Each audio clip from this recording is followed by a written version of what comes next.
Thank you, Master of Ceremonies, Gordon.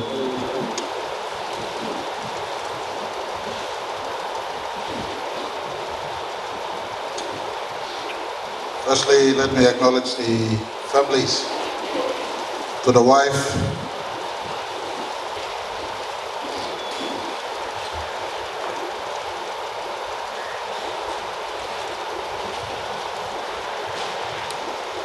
and the children, grandchildren, the extended family members, the people of Usinabundi. I want to also acknowledge the people of Medang Province, Governor of Medang, the Honorable Pariwa and your people. I want to acknowledge those from the Education Department and Ministry under which our Minister served faithfully until his untimely passing. I want to acknowledge the presence together here, Deputy Prime Minister and all ministers of our cabinet, Lady Marape, Mrs. Maru, all who have joined on this rather sad occasion where we are saying farewell to our colleague, our brother, our comrade, someone who worked in the trenches with us in our effort to reconstruct our country for the better. There are a few moments in your own life when you receive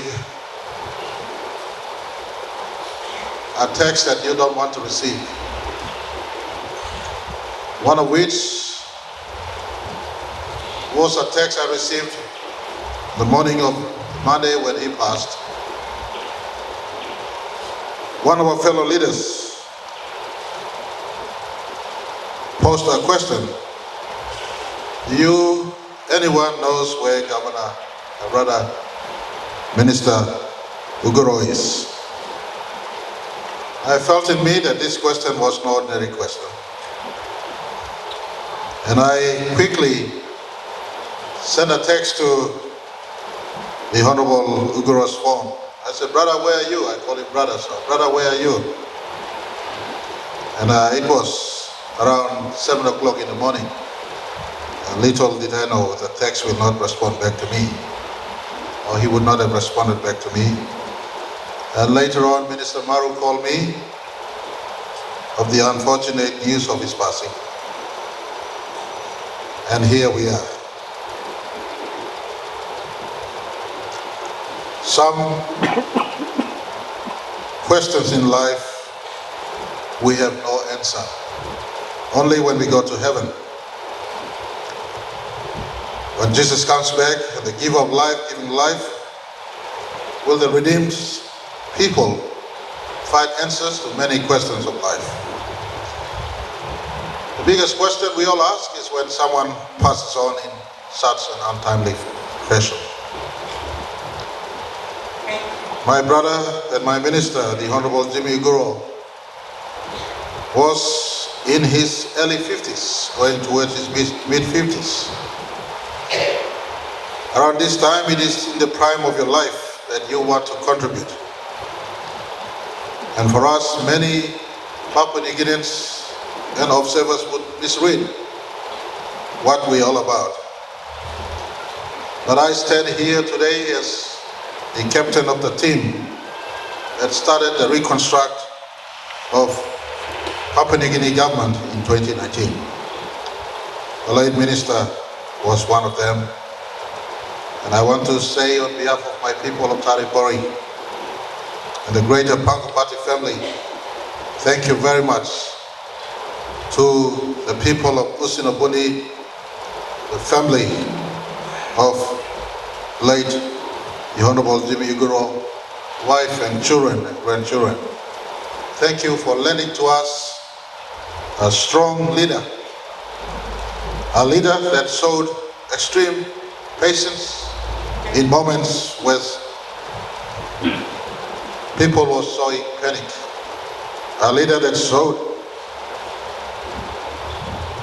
extreme character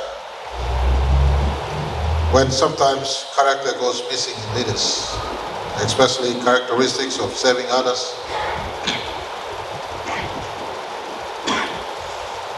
saving others ahead of self.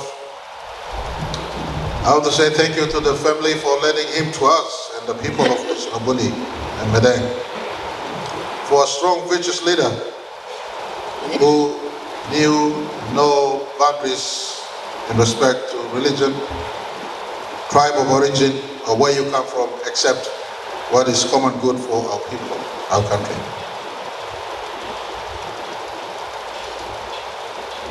I was privileged on the 20th of December 2020 to have given him an opportunity to serve us in cabinet. Alongside us in cabinet, he was deliberately picked to be our education minister, a sector that I served from 2008 to 2011 July. I needed someone who would have a hand, but not just a hand, but who would have a heart for the sector, because in this sector lies the future of our people, our country, our nation. Nelson Mandela once said that education is the most powerful weapon a nation can use to change the world or change the nation. And he said, change the world, and I'm rephrasing. He's blind. Education is the most powerful weapon we can use to change our country. When I charged him as our education minister, there were two words I used: education and empowerment. I said,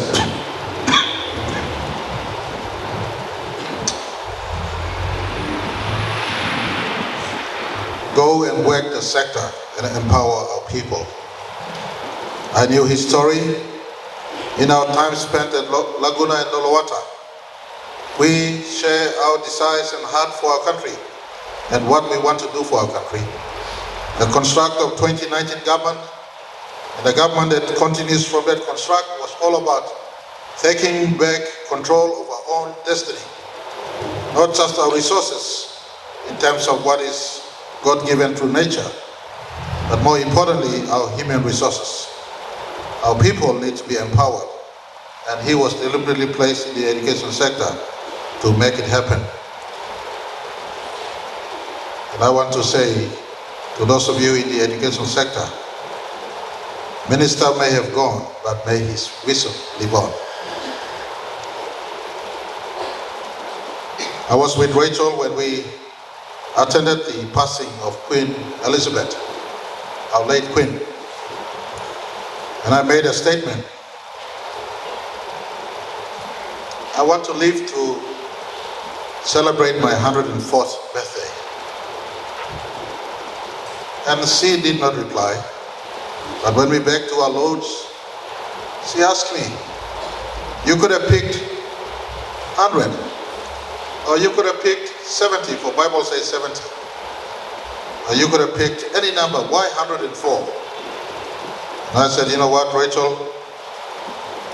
If God is gracious to allow me to live to 104, I would live to celebrate 2075, the year my country turns 100. The reason I want to live to 2075 simply is to see whether the interventions we make today has created a better country in 2075.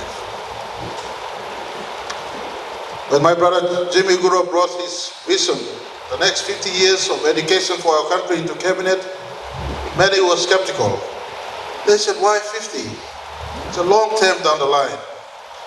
And I put to those who are always skeptical in our country, Proverbs 27 verse 18 says, without vision, people perish. It is the job of leaders to set long-range vision and work towards that goal for our country. My brother Uguro took his task to heart. Later, after he was appointed, he got struck down with stroke. I asked him, are you okay? Don't push the pedal in as far as work is concerned. Give some time to your own care and well-being. Yet, with the stroke that almost crippled him, he got up, kept going, and kept on working for the country. Most who work with me know I work late into the morning. And I would counsel all my ministers, don't work like me, sleep before 10 o'clock. Your health is important. Many out there do not know the labor and sacrifice many of our leaders put into. Long hours we work without rest, trying our very best to redeem time to make it happen for our country. Minister Uguro was a true blue blood educationist. Coming off through the ranks of school dropouts, he was tasked to bring many of the dropouts back into second chance learning, so that our mantra in 2019 at Laguna, leaving no child behind, becomes realized in the vision of the new education structure we are putting in place. And I want to say, Brother Uguro, you know, you hopped out of this journey earlier than later. God knows why He allowed you to hop out. The better place we find comfort in is the eternal life that God has for those who are faithful. He ran a faithful race, and I could wish nothing but eternity when Jesus Christ comes back to take the faithful home. Brother, you have ran the race, may eternity be with you. But the seed of education He has planted may grow into becoming a tree that blossoms under whose shade Papua New Guinea children could have all been empowered to carve their own destiny in their own country.